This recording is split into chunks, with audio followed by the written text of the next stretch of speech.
रखा है। हम सबको मिलकर ये कार्य करना है। अभी के एक बात है, विषय के एक है, चाहे धोनी विधानसभा हो चाहे मोदी नगर विधानसभा हो, हमारा आंशिक धौलाना भी है, लेकिन धौलाना विधानसभा की तरह ये अपना डासना और जलालाबाद ये 2 मंडल हैं। डासना और जलालाबाद मंडल हमारे धौलाना विधानसभा में चले जाते हैं, ठीक है, पर लोकसभा में हमारे पास ही है, संगठन की दृष्टि से हमारे पास ही है, पर 2 विधानसभा पूर्व से हमारे पास है। आपके जिले में है, गाजियाबाद जिले में देहात का जिला है, लोनी भी कस्बा है, मोदी नगर भी शहर है, कस्बा नहीं है। हम सबको इतना जागरूक हो जाना चाहिए, अब हमारी नजरों से कोई बच ना पाए। बूथ अध्यक्ष, बूथ प्रवासी, PLA2 सबसे बड़ी संगठन की ताकत है। जितने भी कार्य होंगे, जितने भी कार्यक्रम होंगे, संगठन के जो भी कार्य होंगे, वो सब आपके द्वारा ही संपन्न कराए जाते हैं। मंडल अध्यक्ष भी आप लोगों के सहारे करते हैं, हम भी मंडल अध्यक्षों के सहारे से करते हैं, प्रदेश वाले हम आपके और हमारे सहारे से करते हैं। तो एक परंपरा है, चली आ रही है, चलती रहेगी, लेकिन हमारा संगठन दुरुस्त रहे और हम ढंग से अच्छे सही तरीके से कार्य करें। इस सब के लिए ही संगठन आपके बीच है, इतनी मेहनत कर रहा है, इतनी लगन से कार्य कर रहा है। 1 तारीख में कार्यशाला हुई प्रदेश की, आज 8 तारीख में हमारी दोनों विधानसभा की कार्यशाला संपन्न हो जाएगी। भाइयों, मंचासीन बहुत सारे नेता मिल जाएंगे, लेकिन बूथ अध्यक्ष बहुत कम आपको ऐसे मिलेंगे। अब हर बूथ पर हम सभी को जाना चाहिए। जो विधायक जी कह रही वो गलत नहीं कह रही। जब मैं मंडल अध्यक्ष था उस वक्त की बात बताऊंगा, पहले शक्ति केंद्र चलते थे, फिर शक्ति केंद्र की जगह नाम बदलकर सेक्टर कर दिया। अभी जैसे ही जिले की जिम्मेदारी मिली फिर शक्ति केंद्र चल गए, मुझे बड़ी खुशी हुई। अब हमारे उस समय पे भी शक्ति केंद्र थे और आज भी शक्ति केंद्र है। शक्ति केंद्र कहने का मतलब क्या है? प्रत्येक शक्ति केंद्र पे 6 से 7 बूथ है और हमारी 6 से 7 की रचना ठीक होगी, गठन ठीक होगा और हम कार्य ठीक कर रहे होंगे, तो उससे ताकतवर आपके विधायक भी नहीं है उस शक्ति केंद्र से। उस शक्ति केंद्र से ऊपर आपका संगठन जिले का भी नहीं है, पर हमारा शक्ति केंद्र मजबूत होना चाहिए। कई एक आयाम हमारे चल रहे हैं। सरदार पटेल जी की 150वीं जन्म जयंती है, इसकी यात्रा है। इसकी यात्रा भी रात भी बैठक हुई है जूम पे, बहन जी भी जुड़ी होंगी उसमें शायद, पर उसमें सभी विधायकों से ये कही गई है अब अपने विधानसभा को ज्यादातर स्पर्श करते हुए और भव्य तरीके से ऐसे निकालो, अब एक यादगार बन जाए। सरदार साहब इस देश की वो शख्सियत थे, अब पहली बात तो वो प्रधानमंत्री बनने चाहिए थे, लेकिन इस देश का जो कालखंड बड़ा अजीब रहा, प्रधानमंत्री नहीं बने, उप प्रधानमंत्री और गृह मंत्री बनाए। इस देश का पहला उप प्रधानमंत्री और गृह मंत्री ऐसा था जिसने प्रधानमंत्री को भी नजरबंद करके और कश्मीर के अंदर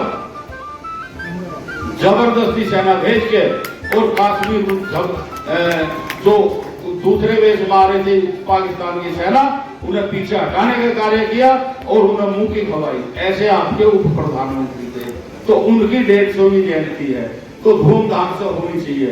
आज हम सब जो एकजुट बैठे हैं, चाहे लोनी विधानसभा हो या मोदी नगर विधानसभा हो, इसका एक सबसे बड़ा कारण यह है, सरदार साहब ने इस पूरे देश को 563 रियासत थी, सभी को बिना रक्त बहाए एकजुट करके इसको भारत देश बनाया, हम सबको रहना सिखाया।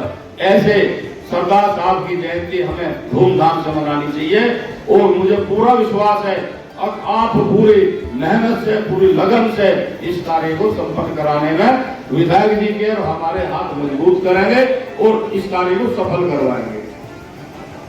अहिल्याबाई जी की 150 वर्ष हो गए, पीछे जयंती मनाई गई थी, उन्हें भी 150 वर्ष हो गए। और आत्मनिर्भर भारत, हम किस प्रकार आत्मनिर्भर हुए, ये आप सबके बीच में है। पहले भी कार्यशाला हुई है, बात आपके बीच में आई है और जन जन तक बात पहुंचाने का आपने कार्य भी किया है।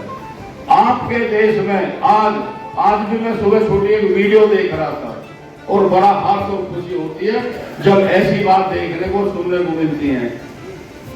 रूस और यूक्रेन का युद्ध चल रहा, उस युद्ध में भी आपके देश की, आपके प्रदेश की मिसाइल काम कर रही है ब्रह्मोस। हमें बड़ा गर्व है, बड़ी खुशी है। आज हमारे देश का नेतृत्व सुरक्षित हाथों में है, अब जिसके नाम से आज पूरे विश्व के अंदर एक ये कहते हैं वो प्रधानमंत्री है तो मोदी है, मोदी है तो मुमकिन है। तो हम उस आत्मसम्मान के साथ आत्मनिर्भर होकर अपने घरेलू वस्तुओं का उपयोग कर रहे हैं और सभी को प्रोत्साहन करेंगे और कर रहे हैं। अब हम सब एक है, आत्मनिर्भर है। इसी प्रकार से वंदे मातरम जिस गीत को गाते हुए हमारे कितने साथी कुर्बान हुए, उसकी भी 150वीं जयंती है, उसको भी 150 वर्ष पूरे होनी है। तो हम सबको भी ये बात दोहरानी है, ये बात बतानी है, जन जन में पहुंचानी है। उन लोगों से इस देश को बचाना है जिन्होंने 1947 में देश तो आजाद हो गया लेकिन हम आजाद नहीं हुए। और हम आजाद क्यों नहीं हुए? हमारे ऊपर हुक्मरान इस प्रकार के बैठ गए। अब उन्होंने देश को लूटने का, तोड़ने का काम तो किया लेकिन जोड़ने का काम कोई भी नहीं किया। मैं आप सबसे पूछना चाहूंगा, जब 1947 में देश आजाद हुआ और उस वक्त पे जब ये कश्मीर की बात जो मैंने अभी बताई है, पाकिस्तानियों ने कश्मीर पर हमला किया तो उस वक्त में हमारी सेना किसी प्रकार की पटेल साहब ने भेजी और जब वो कश्मीर से आगे जाके लाहौर तक जाने का काम उन्होंने किया तो वापसी हटने का काम किसने किया? आपके मूर्छित नेतृत्व ने किया। ये इस देश में कलंक है। और 1973 में आयरन लेडी आप सब कहते होंगे, भी कह रहे हैं आयरन लेडी, ठीक है आयरन लेडी। जब आपने बांग्लादेश को आजाद करवाई दिया, एक तरफ कर ही लिया, तो भारत का हिस्सा, उसका भारत में लीलाम हो जाना चाहिए था। और जब उनकी 93,000 सेना आपने बंदी बना ली, उन्हें बिरयानी तो खवाने का काम करे और अपने घर में पालने का तो काम करे हो, लेकिन 54 सैनिक अपने देश के वापसी की लेकर आए। पहला समझौता ये होना चाहिए था, और पहले वो हमारे सैनिक वापिस आएंगे तभी हम समझौता करेंगे। यही आज की स्थिति देख लो। अभी कुछ उग्रवादियों ने दूसरे देश में आकर हमारे पहलगांव के अंदर, कश्मीर के अंदर हमारे जो सैलानी गए हुए थे उन्हें धर्म पूछ के मारने का काम किया। और उसके जवाब में आपके देश की सेना ने ऑपरेशन सिंदूर के द्वारा जो मुंहतोड़ जवाब देकर उन्हें गिराने का काम किया, ये भी गर्व की बात है। कुछ एक सैनिक सीमा से भटकता हुआ पाकिस्तान में चला गया था बीएसएफ का, कुछ लोगों ने कहना शुरू कर दिया देखते हैं मोदी जी सैनिक को बुलाएंगे या नहीं बुलाएंगे। ये मोदी जी का नेतृत्व था और है।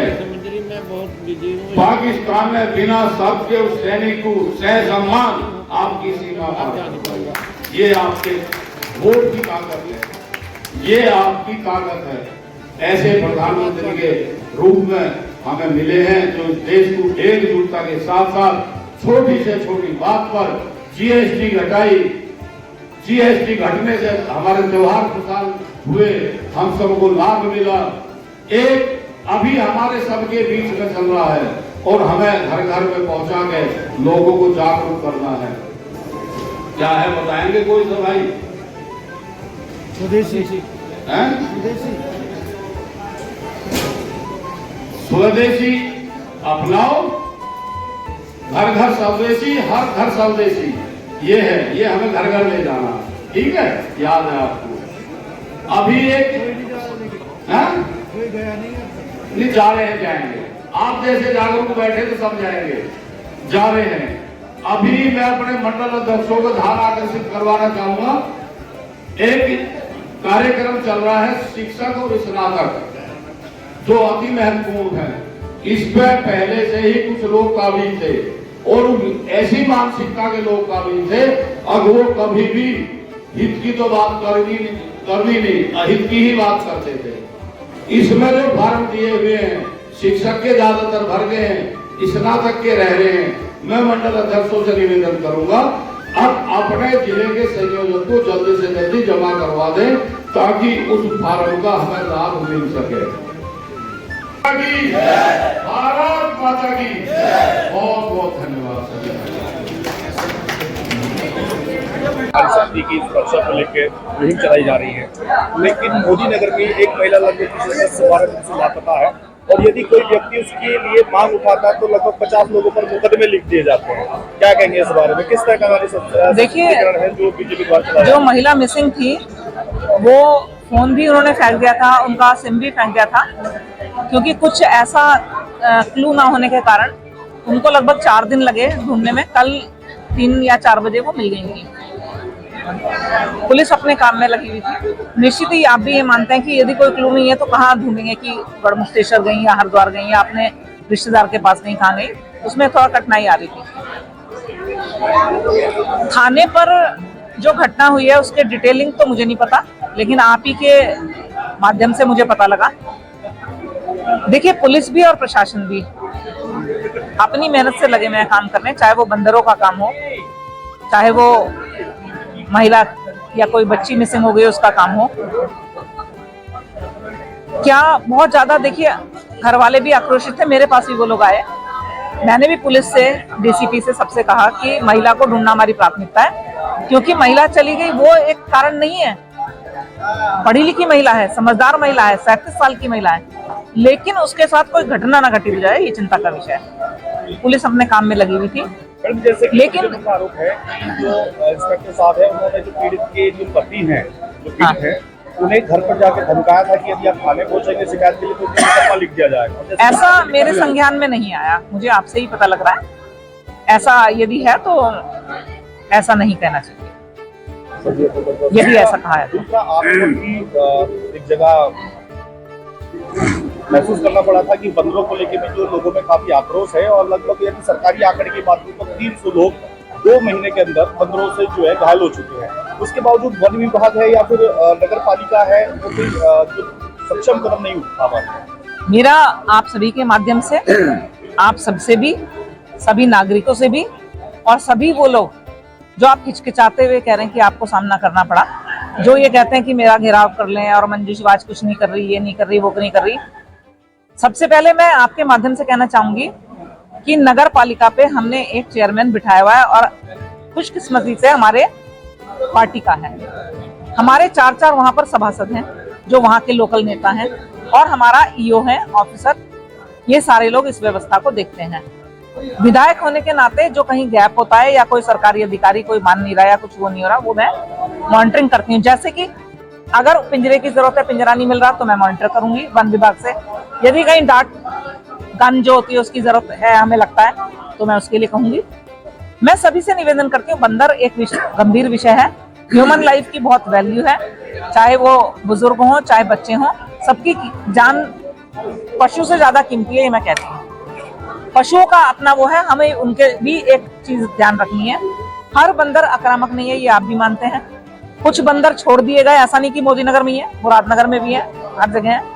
जहाँ बाहर के लोग छोड़े गए या कैसे छोड़े, अपने आप आए या उनको कुछ गुलेल से पत्थर लगे, वो आक्रामक हो गए। हमने नगर पालिका के स्तर पे भी मीटिंग कर रहे हैं, और हम तो सबसे कह रहे हैं जो ये कहते हैं कि विधायक तो कुछ कर ही नहीं रही, हम तो उनसे भी कह रहे हैं हमें सजेशन दीजिए, बताइए। हमने आम नागरिकों के साथ, जो नेता नहीं थे, उनके साथ मीटिंग करी, उनके सजेशंस लिए। उनका एक सजेशन आया कि ड्रोन से देखा जाए। ड्रोन से देखा जा रहा है, बंदर पकड़े भी गए हैं। और मैं आप ही के माध्यम से कहना चाहती हूँ कि जब हम बंदर पकड़ रहे थे तो इन्हें क्यों वो हमारे वीडियो मेनका गांधी के पास भेजे गए, इन नेताओं ने क्यों ये नेतागिरी कर रहे हैं? महिला के ऊपर नेतागिरी करते हैं, बंदर के ऊपर नेतागिरी करते हैं, कुत्ते के ऊपर नेतागिरी करते हैं, एससी के ऊपर नेतागिरी करते हैं। इन विषयों पे नेतागिरी नहीं होनी चाहिए, चाहे मैं विधायक होने के नाते करूं, चाहे वो अपने मोहल्ले के नेता होने के नाते करें। ऐसे नेतागिरी नहीं चलती है। नेतागिरी, जैसा भी अध्यक्ष जी ने बोला, जनता के बीच में जाइए, सेवा करिए, उससे चलती है। शॉर्ट समय के लिए आप घेराव कर लो, आप मेरी साड़ी का पल्ला खींच लो, आप मुझे धक्का दे दो, इससे क्या होने वाला है बताइए? पहले भी इस तरह की घटना मेरे साथ सिकरी में करी गई थी और ये वेल प्लान्ड एंड प्रायोजित थी। नाम बता दूंगी मैं तो आपको। ऐसे कोई नेता नहीं बनने वाला कि डॉक्टर मंजू शिवाज का 250 महिलाओं से घेराव करा दो, उसमें आदमी भेज दो। जिन आदमियों के साथ मैं अपने ड्राइंग रूम में शत्रु संपत्ति की मीटिंग करके निकली हूँ, आप इमेजिन करिए कि वो मंदिर में पहुंच के अगले दिन मेरे से कहते हैं क्या कर रही हो आप, रिकॉर्ड कर रहे हैं। अरे रात तो बताया था तुम्हें मेरे ड्राइंग रूम में मैं ये कर रही हूँ, अब क्या बदल जाएगा? तो ऐसे करने से कोई नेतागिरी चलती है? जो मुझे करना है वो मैं करती हूँ और मैं कोई वैसी वाली पॉलिटिशियन नहीं हूँ कि पॉलिटिक्स में मैं तो किसी खास उद्देश्य से आई हूँ। सेवा भाव से डॉक्टरी करिए, सेवा भाव से पॉलिटिक्स में आई हूँ और करती रहूंगी। जो मेरा काम है, जो सेवा का काम है वो मैं करती रहूंगी, एक कदम नहीं हिलूंगी। विधायक जी, क्या आपके द्वारा वन विभाग को भी इसके सारी मैं देखिए आपको मैं बताना चाहती हूँ, हमने तो आपको भी इसलिए नहीं बुलाया क्योंकि आप फिर रील इधर भेजोगे उधर भेजोगे। हम तो चुपचाप कर रहे हैं जो भी कर रहे हैं। मैं तो आपको कहना चाहती हूँ, हम बंदर भी पकड़ रहे हैं, आक्रामक को भी देख रहे हैं, सबको भी देख रहे हैं। हम शांति से कर रहे हैं जो काम कर रहे हैं, उनको पकड़ने का काम भी और भी हम वन विभाग से कोऑर्डिनेट कर रहे हैं, पशु प्रेमियों से कोऑर्डिनेट कर रहे हैं, लखनऊ में भी हम लोग कोऑर्डिनेट कर रहे हैं, नगर पालिका के ईओ स्वयं इसमें काम कर रहे हैं, एसडीएम साहब स्वयं चिंतित हैं, गंभीरता से हम लगे हुए हैं। लेकिन एक बात सोचिए, उन नेताओं से मैं पूछना चाहती हूँ, हमने पिंजरा यहाँ लगाया, बंदर कूद के दूसरी डाल पे चला गया, 6 जगह हमने पिंजरे लगाए। अरे भाई ऐसा थोड़ी हो जाएगा कि हम बंदूक लेके खड़े हो जाएंगे, हम बंदरों को मारेंगे, हर बंदर को मारेंगे। आप बताइए ये उचित है क्या? हम आक्रामक बंदरों को ही पकड़ेंगे। ये ह्यूमैनिटी के खिलाफ है, एनिमल राइट्स के भी खिलाफ है कि हर बंदर को आप मारोगे, ऐसे थोड़ी होता है। उनको पकड़ेंगे, उनको दवा दी जाएगी, उनको इम्यूनाइज कराया जाएगा, जो भी उनको मानवीयता के आधार पर, पशुओं के आधार पर करना चाह रहे हैं वो हम कर रहे हैं और हम करते रहेंगे। जनता के हम साथ हैं, लेकिन ये इस तरह की नेतागिरी नहीं चलेगी। ये बहुत